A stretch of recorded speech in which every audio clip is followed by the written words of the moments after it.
உங்கள் புலக்கடை தோட்டத்து வாவியுள் செங்கழு நீர்வாய் நெகிழ்ந்து ஆம்பல்வாய் கூம்பினகான் செங்கல் பொடிக்கூரை வெண்பல் தவத்தவர் தங்கள் திருக்கோயில் செங்கிடுவான் போகின்றார்.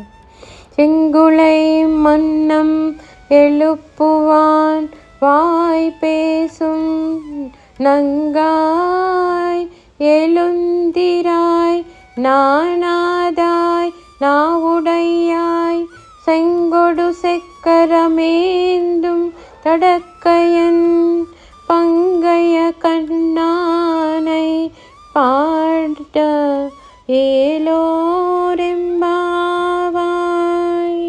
స్నానము చేయుటకు గోపికలు నెల్లరెన్నో మేల్కొల్పెదనని పలికి నిద్రపోవచ్చున్న ఒక ఆమెను ఇందు మేల్కొల్పుచున్నారు. ఈ బాలికకు ఊరివారినందరినీ ఒక తాటిపై నడపగల శక్తి కలదు.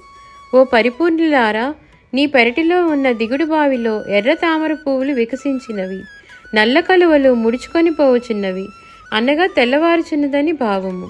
లెమ్ము, ఎర్రని కాషాయ వస్త్రములు ధరించి తెల్లని పలువరస కలిగి వైరాగ్య సంపన్నులైన సన్యాసులు తమ తమ నివాసములలో ఆరాధనము చేయుటకు వెడలుచున్నారు.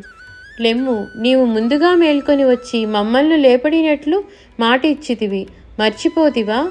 ఓ మాట నేర్పు కలదానా, శంఖమును చక్రమును ధరించినట్టియు ఆజానుబాహుండగు పుండరీకాక్షుని మహిమను గానము చేయుటకు రమ్ము.